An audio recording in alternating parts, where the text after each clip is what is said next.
Peter Yarrow. We call him our Lifetime Achievement HateBraker hero.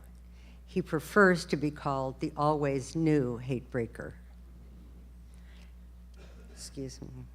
Peter Yarrow of Peter, Paul, and Mary fame is grooming our next generation of leaders to be HateBreakers. Peter founded Operation Respect in 2000 to assure each child and youth a respectful, safe, and compassionate climate of learning where their academic, social, and emotional development can take place free of bullying, ridicule, and violence.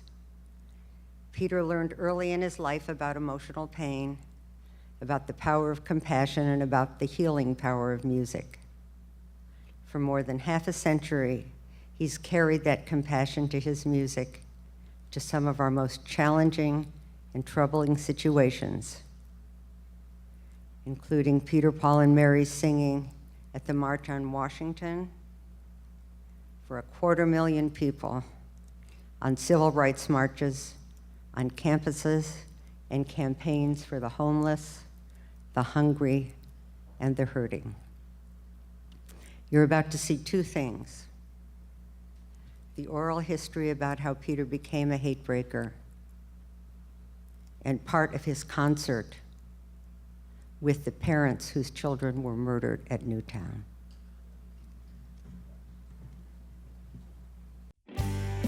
I grew up at the age of 5 with a very, very traumatic experience. My mother and father divorced. I was very troubled by it. I emerged from this painful process with the divorce as a bedwetter, a thumbsucker, a lisper, a stutterer, all kinds of manifestations of distress. And my mother, being a very wise woman, put me in a place where there was a vehicle for identifying myself as a person not who was slave to these feelings, but a person who was in charge. And that was in an art class. And that became my vehicle to say, look, I exist. And initially, the songs that really moved me were songs like Green Sleeves, which was unrequited love, because there my mother, of course, was the subject of that perspective.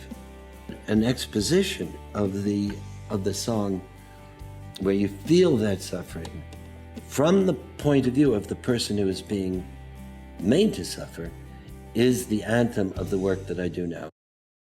Our hearts are broken.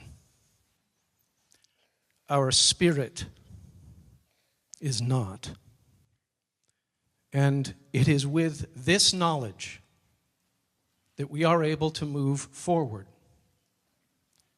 with purpose and strength. This is a promise to support our own, our families, our neighbors, our teachers, our community, with dedication and love. This is a promise to truly honor the lives lost by turning our tragedy into a moment of transformation. This is a promise to be open to all possibilities. There is no agenda other than to make our community and our nation a safer, better place. Things must change. This is the time. This is a promise to do everything in our power to be remembered not as the town filled with grief and victims, but as the place where real change began. Our hearts are broken. Our spirit is not. This is our promise, the Sandy Hook promise. How many roads must a man walk down before they call him a man. Jim, how many seas must a white dove sail? And how many seas must the white dove sail Before she sleeps? before she sleeps in the Francine, sand? how many times must the cannonballs fly? How many times must the cannonballs fly before they're forever banned? Sing it to us now, my friend. The answer, my friend, is blowing in the wind. The answer is blowing in the wind. Once more, the answer, my friend. The Answer, my friend, blowing in the wind. blowing in the wind. The answer. The answer is blowing in the wind.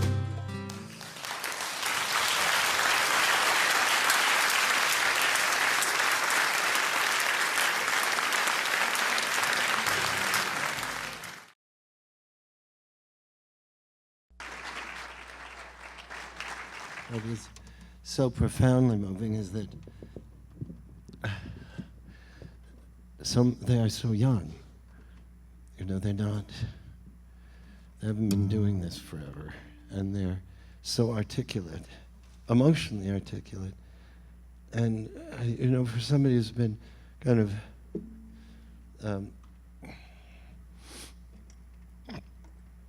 working in these vineyards for so long, to see the torch being passed and the honesty and the integrity and the sensitivity of these young people is, you just don't feel time bound